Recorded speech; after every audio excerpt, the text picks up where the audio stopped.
Ici, nous allons voir les équations différentielles linéaires d'ordre 1. Donc, voici le plan de suite de cette présentation.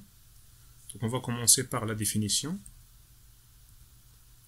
Une équation différentielle linéaire d'ordre 1, ou de premier ordre, c'est une équation qui s'écrit sous cette forme-là, qu'on va noter grand O. Donc, c'est une équation qui fait intervenir y comme inconnu. Le y ici est une fonction de x. C'est une fonction qui dépend de x. Et elle fait intervenir aussi ax. Ax c'est une fonction donnée. Et elle fait intervenir aussi bx, le second membre bx qui est donné aussi. Donc comme je viens de le dire, l'inconnu ici c'est une fonction, c'est la fonction y. C'est la fonction y. Donc une deuxième définition, lorsque bx ici égale à 0, si on prend bx égale à 0, alors l'équation sera dite sans second membre, ou il sera dit aussi homogène. C'est l'équation homogène, c'est cette équation, avec ici b de x, on l'a remplacé par 0. Donc on va noter cette équation, E indice 0. Donc par la suite, on va considérer y une fonction dérivable sur un intervalle i, cet intervalle i donné, et a, b sont deux fonctions continues sur cet intervalle i à valeur dans R. Maintenant, on va voir les solutions de l'équation homogène ou équation sans second membre. Théorème, soit A, grand A ici, une primitive de petit a. Donc l'existence de grand A, c'est immédiat parce que on a dit que petit a est une fonction continue sur l'intervalle i. Donc il a de même primitive. Alors, y est une solution de l'équation homogène, c'est-à-dire de E0 sur l'intervalle i, c'est seulement si il existe lambda appartenant à R tel que y s'écrit sous la forme lambda fois exponentielle de moins grand A de x sur l'intervalle i. Avec lambda ici, c'est une constante. Donc pour la démonstration, c'est très simple. On va prendre l'équation homogène, c'est ça. On va multiplier par exponentielle grand AX. On obtient ça, sachant que ça, c'est y fois exponentielle AX, le tout prime. Donc c'est ça. Et du coup, y, ou plutôt, ça doit être égal à constante. On va noter cette constante lambda, c'est-à-dire y fois exponentielle grand A x égale à lambda, et du coup on aura y égale à lambda fois exponentielle moins grand A x. Donc l'ensemble des solutions de notre équation homogène, c'est les fonctions qui s'écrivent sous la forme lambda fois exponentielle moins grand A de x, lambda appartenant à R. Et bien sûr le grand A de x ici c'est une primitive de petit a. Donc c'est un espace vectoriel, le S0, l'ensemble des solutions de cette équation homogène, c'est un espace vectoriel, c'est-à-dire que la somme de deux solutions est une solution, la multiplication d'une solution par un coefficient réel sera aussi une solution, et elle est de dimension 1. Exemple, donc on va donner deux exemples ici. Premier exemple, on va considérer cette équation différentielle linéaire d'ordre 1 homogène, parce qu'on a ici égal à 0. Et donc ici, l'ensemble des solutions, le a ici, le petit a, c'est égal à 1. Donc, une primitive de 1, c'est x, moins x ici, en fait, parce qu'on a ici moins une primitive de a. Et donc, l'ensemble des solutions, c'est lambda exponentielle moins x, directement.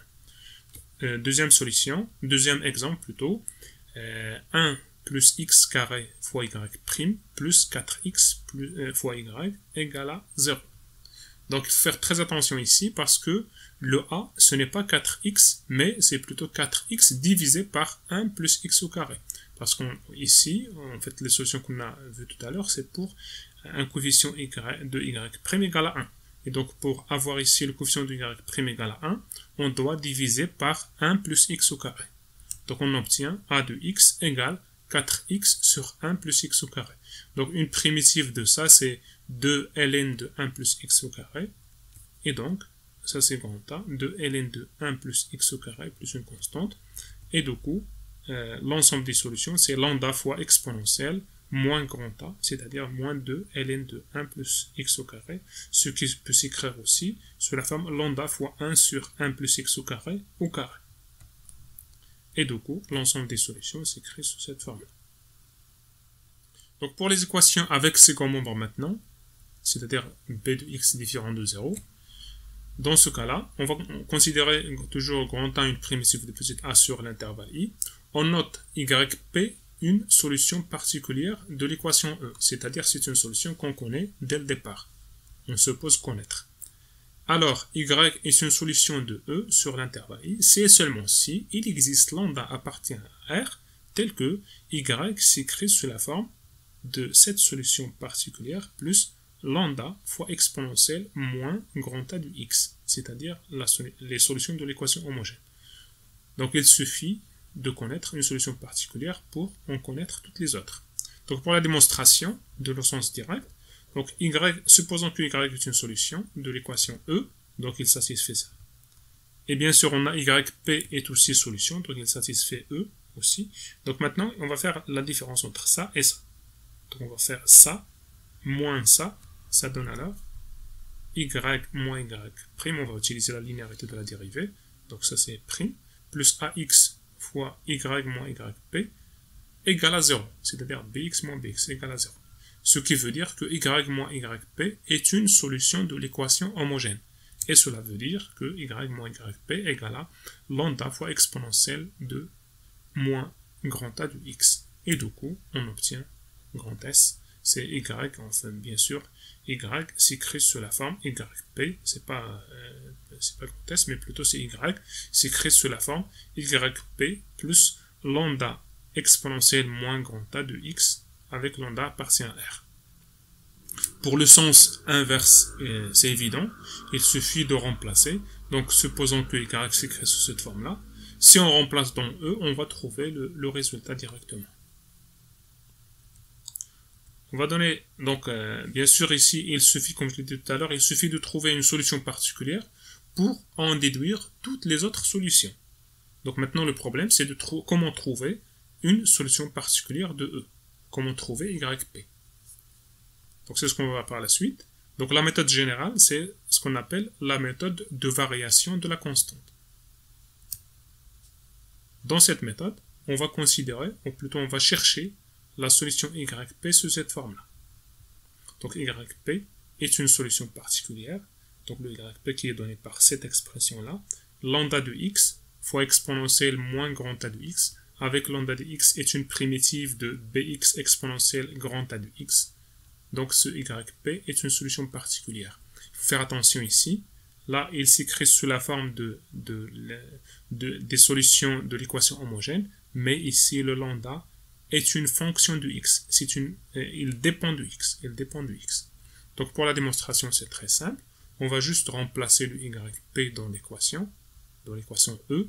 On va obtenir yp' plus ax yp égale à p de x. Donc, on va remplacer yp par cette expression-là, et on va obtenir ça. Sachant bien sûr que lambda ici, dans ce cas-là, est non constante, c'est pour ça on l'appelle la méthode de variation de la constante, c'est-à-dire la constante devient variable en fonction de x. Donc il est dérivé, en fait, sa dérivée n'est pas égale à 0. Et donc on obtient ça. Et bien sûr ici le le grand A' c'est égal à petit a.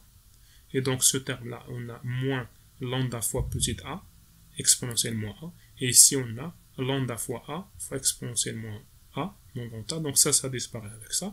Et il nous reste lambda prime fois exponentielle moins a égale à b de x. C'est-à-dire lambda prime égale à b de x fois exponentielle grand A de x. Et bien sûr, ce qui revient à dire, lambda x est une primitive de b de x fois exponentielle grand A de x. Donc, on va donner un exemple. On va essayer de trouver une solution particulière de cette équation.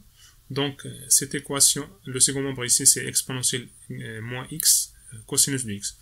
Donc, on va commencer d'abord par l'équation homogène. Donc, l'équation homogène, c'est y' plus y égale à 0. Les solutions de cette équation, c'est lambda exponentielle moins x. Donc, maintenant, on va chercher une solution particulière de cette équation en utilisant la méthode de variation de la constante. Donc on va le chercher sous la forme yp égale à lambda x fois exponentielle de moins x. Donc le lambda ici qui était constante est devenu ici variable en fonction de x. Et le yp ici est solution de E, ce qui veut dire, on va remplacer, on va remplacer yp dans l'équation E, on obtient alors ça, yp' plus yp égale à, on va remplacer ici yp par son expression et on obtient c'est égal à ça. Donc ça va disparaître avec ça, il nous reste ici lambda prime fois exponentielle de moins x égale à exponentielle moins x fois cosinus de x, c'est-à-dire que lambda prime égale à cosinus de x. Et du coup, lambda prime égale à cosinus de x, ce qui veut dire que lambda x égale à sinus de x. Ou bien sûr yp égale sinus de x fois exponentielle de moins x. Donc une solution particulière, c'est ça. Donc pour la conclusion, la solution générale c'est lambda exponentielle moins x plus sinus de x fois exponentielle moins x, avec lambda appartenant à R. Maintenant, on va voir des méthodes spécifiques à des seconds membres, enfin spécifiques. Donc on va considérer donc les équations de la forme y' plus ay égale à un polynôme fois exponentielle kx. Ici, comme je viens de dire, P est un polynôme de degré n, K un réel, et A ici, il faut faire très attention, A est une constante. A ici est une constante. Donc cette méthode qu'on va voir ici, elle est valide pour A une constante et pas une fonction qui dépend de x. Donc on va chercher une solution particulière sous la forme d'un polynôme q fois exponentielle kx. Donc il a la même expression que le second membre. La solution particulière va avoir la même expression que le second membre. Donc, sauf que le P ici et le Q sont deux polynômes différents.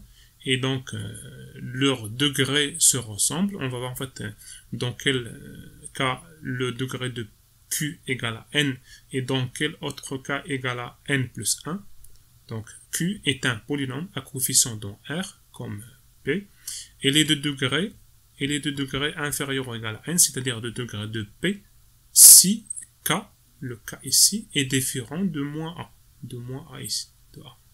Donc le K est différent de moins A.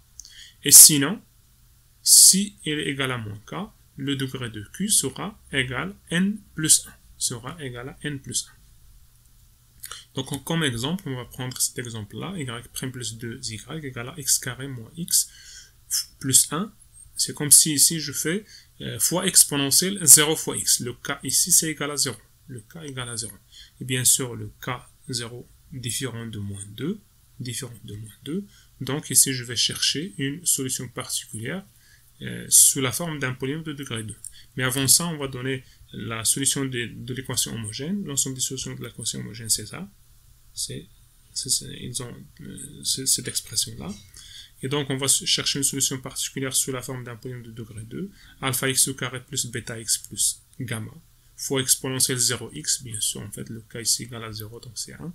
Donc l'exponentielle de 0, c'est 1. Et donc, la solution particulière qu'on va chercher aura cette forme-là. Donc, on va chercher alpha, bêta et gamma par identification. Donc, tout d'abord, on va remplacer yp dans l'équation. On obtient ça, plus 2yp, on va remplacer yp par cette expression-là, on obtient alors ça. Et de l'autre côté, on a x carré moins x plus 1, x carré moins x plus 1. Et donc, par identification, le coefficient de x carré ici, c'est 2 alpha, et de l'autre côté, c'est 1. Donc, 2 alpha égale à 1. Le coefficient de x ici, de ce côté-là, c'est 2 bêta plus 2 alpha. Et de ce côté-là, c'est moins 1. Donc, 2 bêta plus 2 alpha égale à moins 1. Et ainsi de suite. Et ça, c'est égal à 1. Et donc, comme ça, on peut déduire par identification les coefficients alpha, bêta et gamma. Alpha, bêta et gamma. Et comme ça, on obtient une solution particulière. Yp égale à 1 demi x au carré moins x plus 1. Moins x plus 1.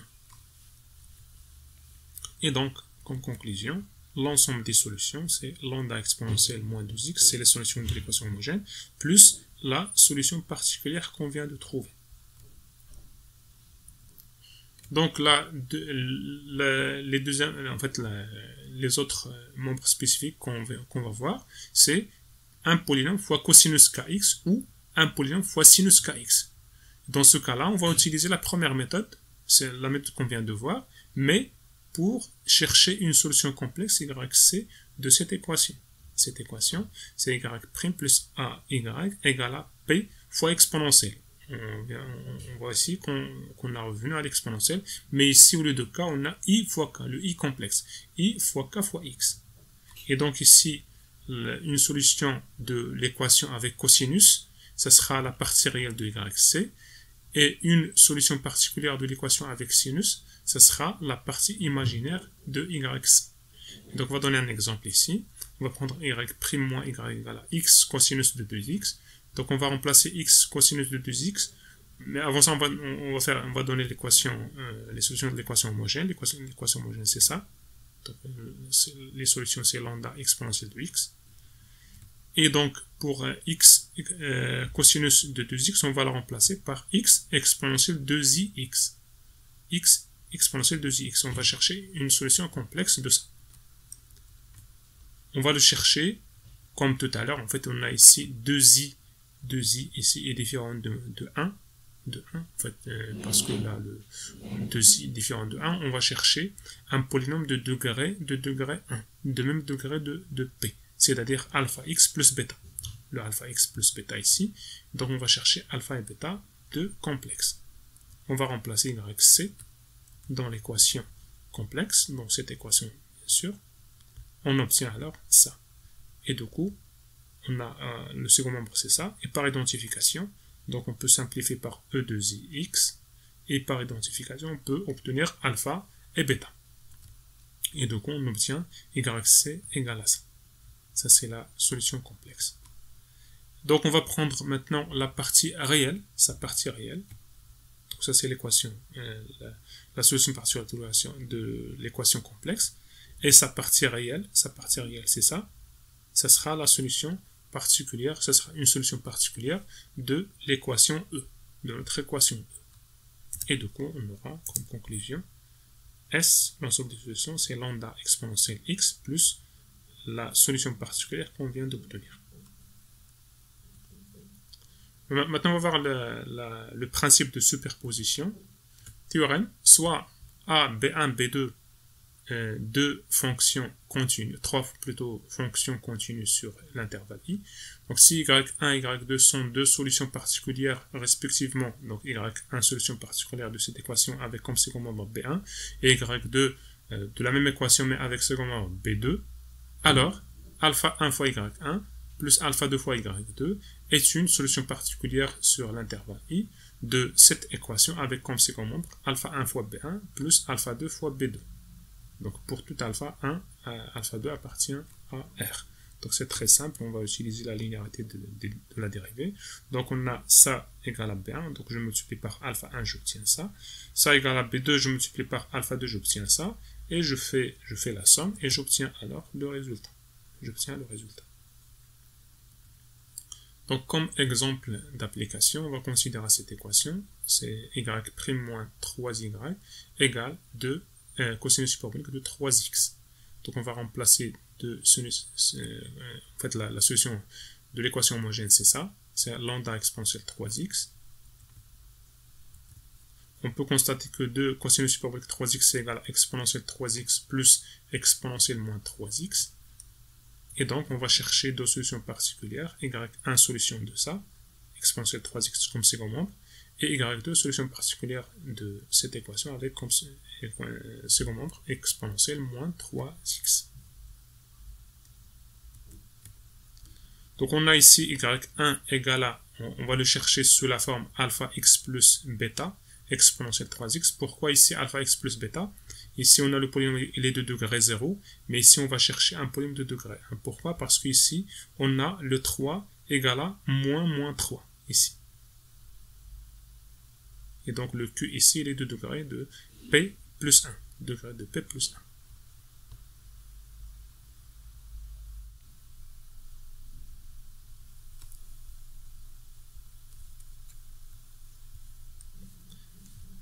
Et donc, on va chercher alpha et bêta complexe qui est satisfait. Donc on va remplacer y' 1 moins 3y' égale à alpha. Donc ça, en remplaçant, on obtient ça.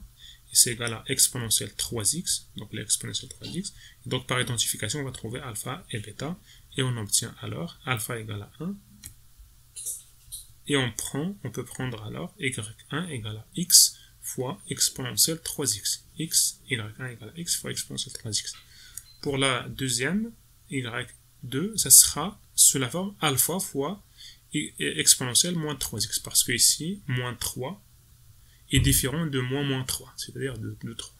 Et donc, on va chercher le degré de Q ici sera de même degré que P. C'est-à-dire, degré de P égale à 0, donc degré de Q sera ici égal à 0 aussi. Et donc, on va chercher ça sous le y sous cette forme-là. On va remplacer dans l'équation et on obtient alors alpha égale à moins 1 sur 6.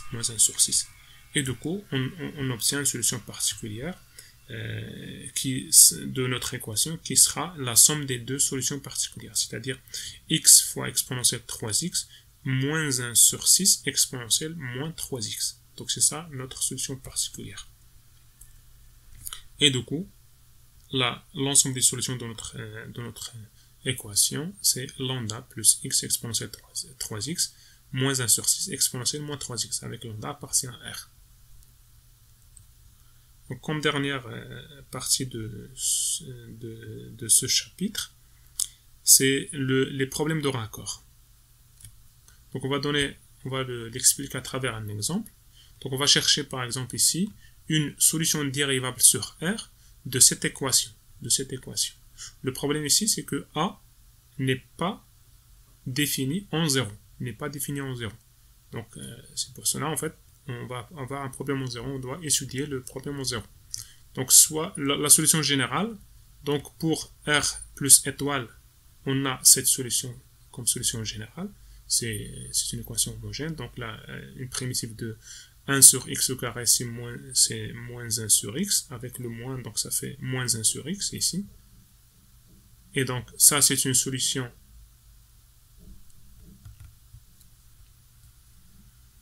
Donc ça, c'est une solution sur R plus étoile. L'ensemble des solutions sur R plus étoile s'écrivent sous cette forme-là, avec lambda appartient à R. Sur R moins étoile, l'ensemble des solutions s'écrit sous cette forme-là. Lambda 2 ici, il est différent de lambda 1, c'est pas forcément. Donc c'est un ensemble de solutions sur cet intervalle-là, l'intervalle moins l'infini 0 ouvert.